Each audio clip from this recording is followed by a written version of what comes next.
दोस्तों, अगर आपने अभी तक हमारे चैनल को सब्सक्राइब नहीं किया है तो सब्सक्राइब कर लीजिए और साथ में दी हुई नोटिफिकेशन बेल को भी टैप कर दीजिए ताकि आइंदा आने वाली वीडियोस आपको बर वक्त मिल सकें। औज़ु बिल्लाहि मिनश शैतानिर रजीम, बिस्मिल्लाहिर रहमानिर रहीम। अस्सलामु अलैकुम व रहमतुल्लाहि व बरकातुहू। मैं ग़ुलाम नबी तारिकी।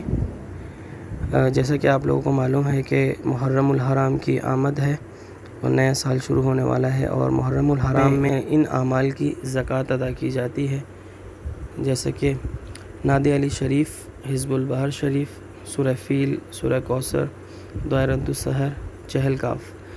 तो अगर जो लोग इन अमाल की ज़कात अदा करना चाहते हैं वो हमारे व्हाट्सअप नंबर पर रब्ता कर सकते हैं इजाज़त के लिए। और मैं आपको बताता चलूँ कि नादी अली शरीफ की ज़कात जो अदा करना चाहे, नादी अली शरीफ 700 मरतबा, हिज़्बुल बहर शरीफ 40 मरतबा, सूरह फील 700 मरतबा, सूरह कौसर 786 मरतबा, दायरतुस सहर 41 मरतबा, चहल काफ शरीफ 1100 मरतबा।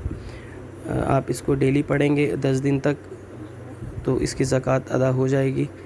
और अगर आप लोग किसी भी अमल की ज़कात अदा करना चाहते हैं इनमें से तो आप व्हाट्सएप पे रब्ता कर सकते हैं। अस्सलाम वालेकुम। दोस्तों, अगर आपने अभी तक हमारे चैनल को सब्सक्राइब नहीं किया है तो सब्सक्राइब कर लीजिए और साथ में दी हुई नोटिफिकेशन बेल को भी टैप कर दीजिए ताकि आइंदा आने वाली वीडियोस आपको बर वक्त मिल सकें।